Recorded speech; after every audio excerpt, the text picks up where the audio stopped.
और कभी भी इन लोगों की बातों पर यकीन मत करिए, बोलते बी टीम है, बी टीम है। अरे नीतीश तो कितने मर्तबा कुलाटी मार चुका है। माने अगर गिरगुट को और नीतीश को साथ रख दिया जाए तो गिरगुट भाग जाएगा, इससे मुझे बचना है। इतने रंग नीतीश बदल देते हैं, मगर जिम्मेदार तो यही गठबंधन के लोग हैं। यही लोग बार बार पुकार कर कह रहे थे गठबंधन ऐसा कर देगा। अच्छा, ये जो 4 जले गए, तुमने क्या किया सीमांचल के लिए बताओ? तुमने दुबई में बिरयानी की होटल खोली, क्या तुमने किसी गरीब के घर में चिराग जलाया? तुमने दुबई में जाकर होटल खोल ली, मगर तुमने सीमांचल के नौजवानों के ख्वाब को पूरा करने के लिए क्या किया? तुमने क्या कोचा दामन में अलीगढ़ मुस्लिम यूनिवर्सिटी का कैंपस शुरू किया? मुख्यमंत्री तुम्हारा, डिप्टी चीफ मिनिस्टर तुम्हारा, पूरी हुकूमत तुम्हारी, पुलिस तुम्हारी, नौकरशाही तुम्हारी। अरे तुम कमजोर हो, तुम्हारी कोई कीमत नहीं है।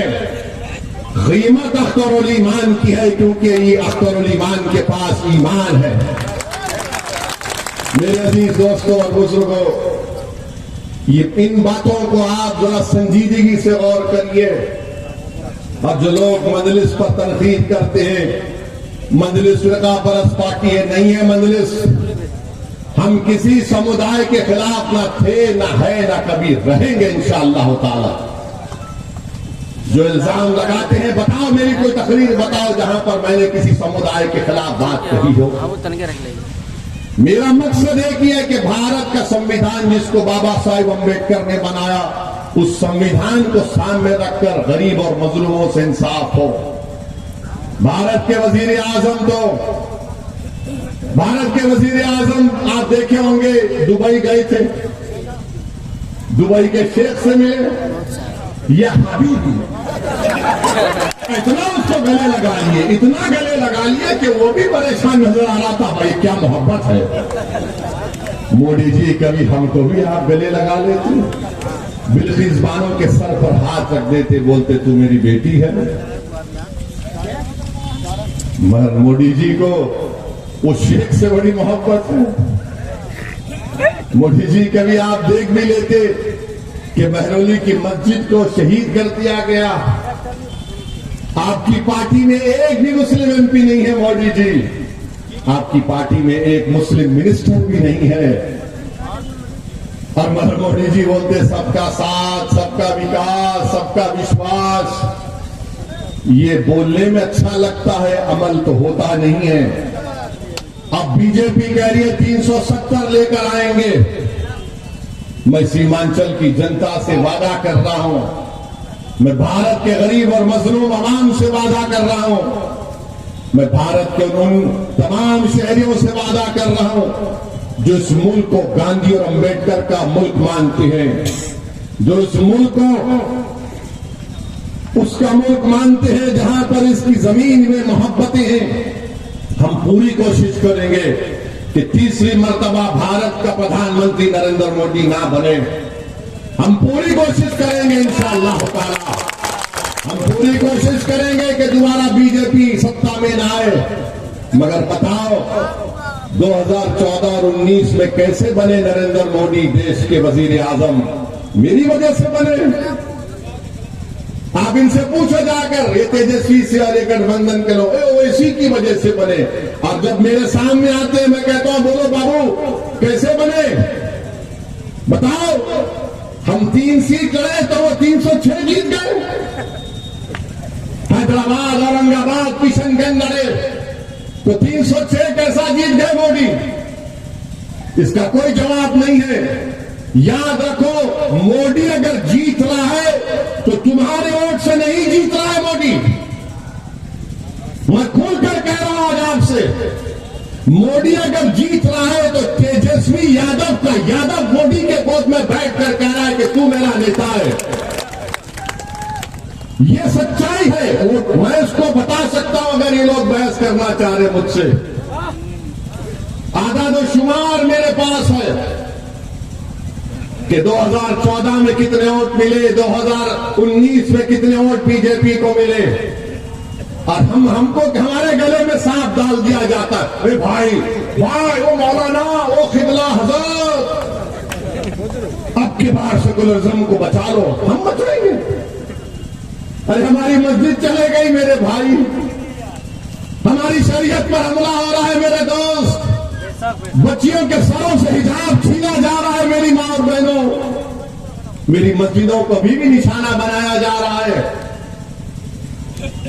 मुझसे कहा जा रहा है कि तुम दूसरे दर्जे के शहरी हो, तुम क्या कर रहे हो बचाने के लिए? कब तक तुम अख्तरुल ईमान और ओवैसी पर इल्जाम लगाओगे? अरे बताओ तुम क्या किए? अरे तुम तो अपने आबा अजदाद की सीट को नहीं बचा सके।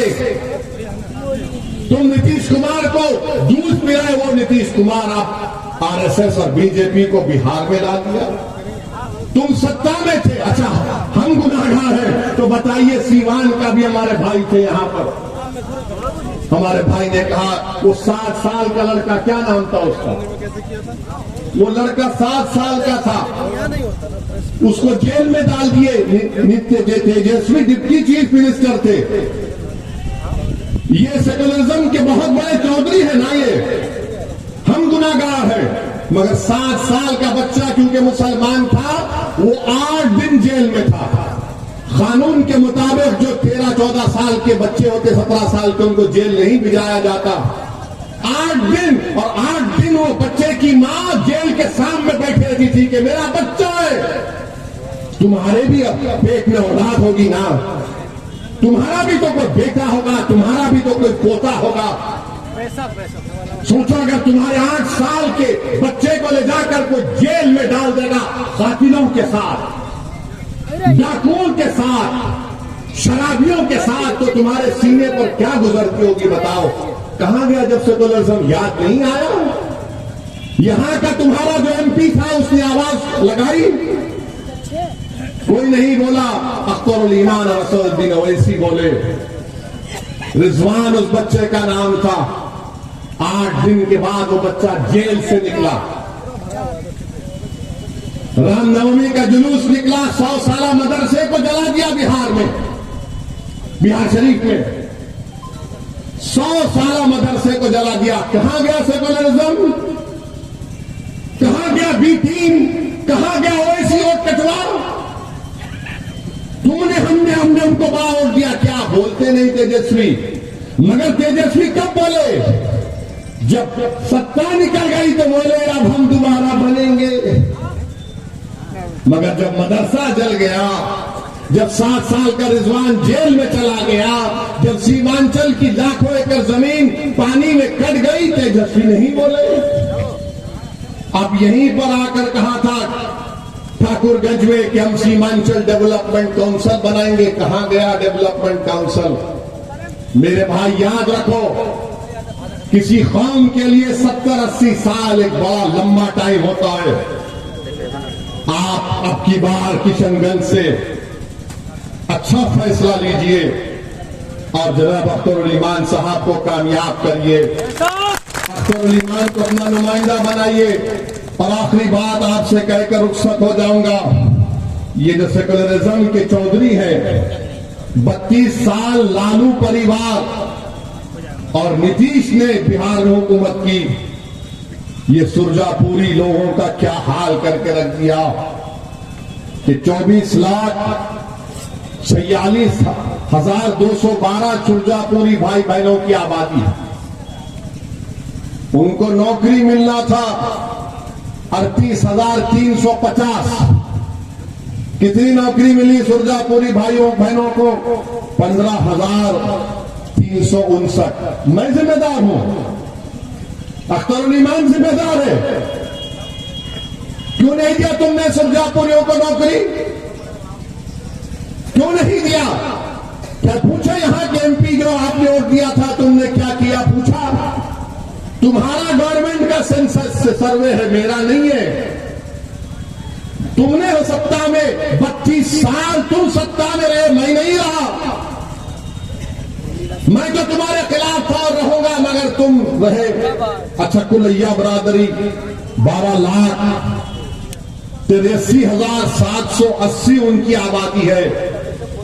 उनको नौकरी मिलना था 20,421 बिहार में और मिली नौकरी 5,734। अरे बोलो तस्लीमुद्दीन के बेटे, अपने लिए नहीं बोल सकते तो अपने गयूर बाप के लिए तुम बोल देते कम से कम, जिसको सीमांचल का गांधी लोग कहते थे। बताओ, तुमने अपनी बात की कुर्बानियों को पानी में मिला दिया पूरा। अब आप शेरशाहवादी भाइयों को देखिए, 13,26,000 उनकी आबादी है, बिहार सरकार कहती है।